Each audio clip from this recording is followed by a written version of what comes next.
Hello friends, आप सभी का वेलकम है हमारे यूट्यूब चैनल में।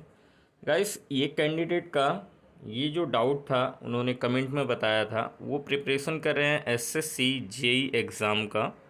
तो उनका ये डाउट है कि एसएससी जेई में इन हैंड कितनी तक सैलरी मिलती है पर मंथ।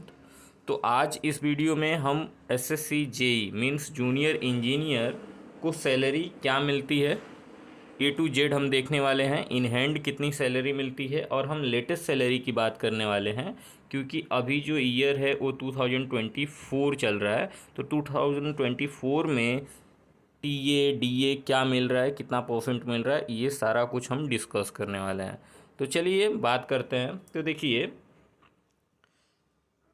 आप यहाँ पे देख सकते हैं कि जो एसएससी जेई है मीन्स जूनियर इंजीनियर, ये जो पोस्ट है इसको लेवल 6 प्रोवाइड किया जाता है। तो उसके अकॉर्डिंग जो बेसिक पे है, आपका बेसिक पे होता है वो आपका 35,400 से लेके 1,12,400 तक आपका बढ़ते रहता है। तो यहाँ से लेके यहाँ तक आपको बेसिक पे मिलता है। अगर आप स्टार्टिंग में सिलेक्ट होते हैं तो आपको शुरुआत में जो बेसिक पे है वो 35,400 मिलता है गाइस। वो 35,400 मिलता है स्टार्टिंग में। तो ये आपका जो बेसिक पे है ये आपको स्टार्टिंग में मिलता है। अभी नेक्स्ट बात कर लेते हैं डीए के बारे में। तो देखिए, जिस तरीके से महंगाई आपकी बढ़ती है उसी तरीके से आपका जो डीए है, जिसको हम बोलते हैं डियरनेस अलाउंसेस, ये भी आपका बढ़ता है। तो ये हर 2 साल पे 1 साल पे ये आपका डीए भी आपको चेंज देखने को मिलता है। जैसे कि मैं आपको अगर बताऊं तो 2021 में, और ये डीए सभी के लिए बढ़ता है।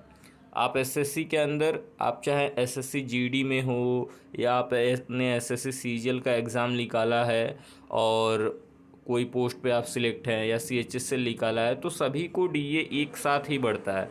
तो 2021 में अगर हम बात करें तो डीए 34% या 36% था। लेकिन जिस तरीके से महंगाई बढ़ी उस तरीके से 2023 में ये जो डीए था ये आपका 42% हो गया था। 2023 में 42% हो गया था। और अभी 2024, ये 2023 जुलाई मंथ तक ये 42% था। लेकिन उसके बाद से ये जो डीए है ये आपका 46% अभी हो गया है।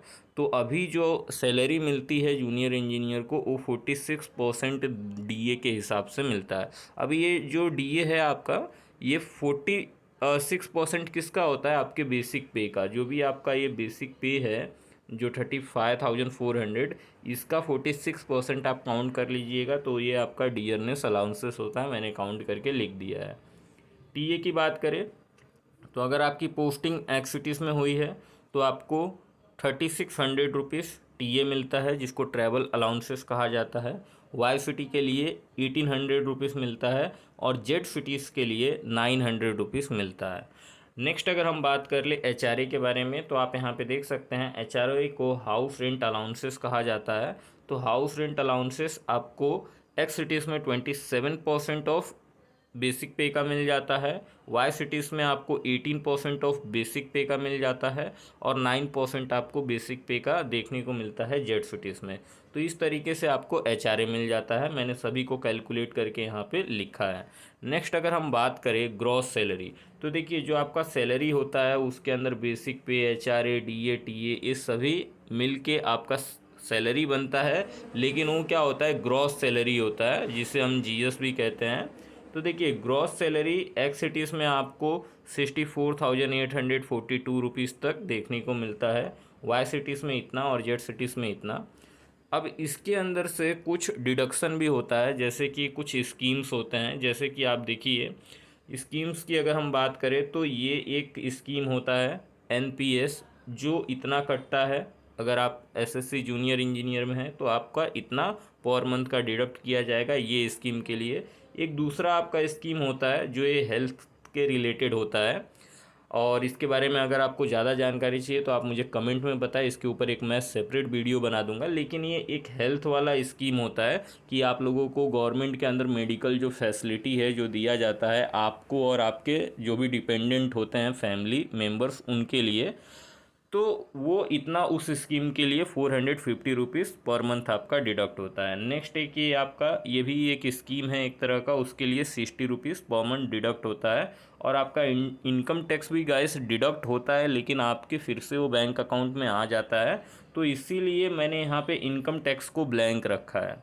अभी नेक्स्ट हम बात करें यहाँ पे टोटल डिडक्शन की, तो अगर आप एसएससी जेई का एग्ज़ाम निकाल कर और उसके पोस्ट पे हैं तो आपका पर मंथ 5000 रुपीज़ का डिडक्शन होता है, जो भी आपका ग्रॉस सैलरी रहेगा उसमें से। जैसे कि ये आपका ग्रॉस सैलरी है, इसमें से आपका 5000 रुपीज़ डिडक्शन होगा, और आपको इन हैंड जो सैलरी है पर मंथ का वो एक्स सिटीज़ में देखने को मिलता है 59,842 रुपीज़, वाई सिटीज़ में 54,856 रुपीज़, और जेड सिटीज़ में 50,770 रुपीज़। ये आपको इन हैंड सैलरी देखने को गाइस मिलता है। और जिस तरीके से आपके एक्सपीरियंस बढ़ते हैं, प्रमोशंस बढ़ेंगे, तो आपका तो ये जाहिर सी बात है जो बेसिक पे है और लेवल पे ये भी बढ़ता है। लेकिन जिस तरीके से आपके एक्सपीरियंस बढ़ते हैं गाइस कि 1 ईयर 2 ईयर आपको सर्विस में हो गया, उस तरह से आपका ये जो बेसिक पे है ये भी आपका बढ़ते रहता है। तो आपकी जाहिर सी बात है जो सैलरी है वो भी आपकी इंक्रीज़ होते रहती है। तो अगर कोई बोले कि मुझे एसएससी जेई में हूँ मैं और मुझे 90,000 रुपये सैलरी आ रहा है या 1 लाख रुपए मुझे सैलरी आ रहा है, तो उससे आप ये पूछिएगा कि आपको सर्विस में कितने साल हुए हैं। अगर वो सर्विस में ज़्यादा साल हुआ रहेगा तो उसका बेसिक पे क्या है इंक्रीज़ हो गया रहेगा, तो उसको ज़्यादा सैलरी आएगा। लेकिन स्टार्टिंग में जो सैलरी है गाइस ये आपको इतना तक ही मिलता है। और ये जो भी मैं पीडीएफ बनाया हूँ ये फुल्ली रिसर्च करके जो एसएससी जेई के ऑलरेडी पोस्ट पे हैं उनसे बात करके ही मैं ये पीडीएफ को बनाता हूँ। और गाइस इस पीडीएफ को बनाने में थोड़ा रिसर्च भी लगता है और मेहनत भी लगता है। तो प्लीज़ अगर आपको ये वीडियो अच्छा लगा तो वीडियो को लाइक कर दीजिए, चैनल को सब्सक्राइब कर दीजिए, और साथ ही साथ बेल आइकन को भी क्लिक कर दीजिए। और भी आपको इससे रिलेटेड कुछ भी जानकारी चाहिए तो आप मुझे कमेंट में ज़रूर बताइए, मैं उसके ऊपर भी एक सेपरेट वीडियो ज़रूर बनाऊँगा।